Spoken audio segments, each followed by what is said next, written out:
We are so used to our outstanding cultural heritage in Europe that we tend to forget that it needs constant care and attention, Tibor Navracsics, the European Union's top culture official, told the Associated Press. Some say the wake-up call, not just for Europe but the whole world, rang in Paris. Sneska Kwiedvligmihailovics, head of the Europa Nostra Heritage Foundation, as if Notre Dame decided to set itself on fire to ring the alarm bell. As if she wanted to sacrifice herself for the cause. Devastating fires have robbed mankind of its knowledge, art, and treasures since the famed Library of Alexandria in northern Egypt burned down in ancient times. Prior to Notre Dame, the last global warning came when Brazil's Museu Nacional in Rio de Janeiro, one of the most important cultural institutions in all of South America, burned down in September. Unfortunately, the fire in Notre Dame is just one of many examples, said Navracsics. Experts look at the near-endless list of fires at historical sites in Europe and wonder why officials so often don't learn before it's too late. Data on such fires is limited, because monuments are so varied. Some can be accidents, others arson.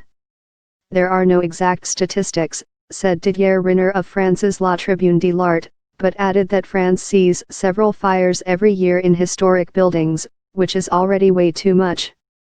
A 2015 study by the German engineering giant Siemens showed that Scotland alone had about 10 damaging fires a year, while England lost at least a dozen listed buildings a year. Germany has seen 70 such buildings destroyed since 2000. The Glasgow School of Art's Mackintosh building was gutted by fire last year for the second time in 4 years as it neared the end of a multi-million-pound restoration project. In Spain, the Gran Teatre del Liceu, Barcelona's opera house, was destroyed almost entirely in 1994 by a fire caused by spark that fell on a curtain during routine repair works. Experts say what's lacking is the constant attention and regular maintenance that could help avoid the need for major restoration work, but that costs money. The problem has been exacerbated by the austerity budgets many European nations adopted after the 2008 financial crisis and during Europe's subsequent years-long debt crisis. Harries wants officials to shift their focus to prevention instead of only reacting to building disasters. Reparation or restoration should be seen as the failure in conservation, he said. We would be spending money in maintenance but we will be minimizing potential future damages. Navracsics echoed that thought.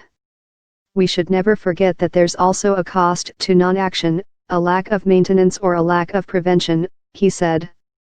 The problem is that prevention is practically invisible but grand restorations can be a boon for the politicians cutting the ribbon. The fire at Notre Dame had barely been doused when two of France's richest men, rival billionaire tycoons, stepped up with flashy, competing donations of hundreds of millions of euros to rebuild the Paris cathedral.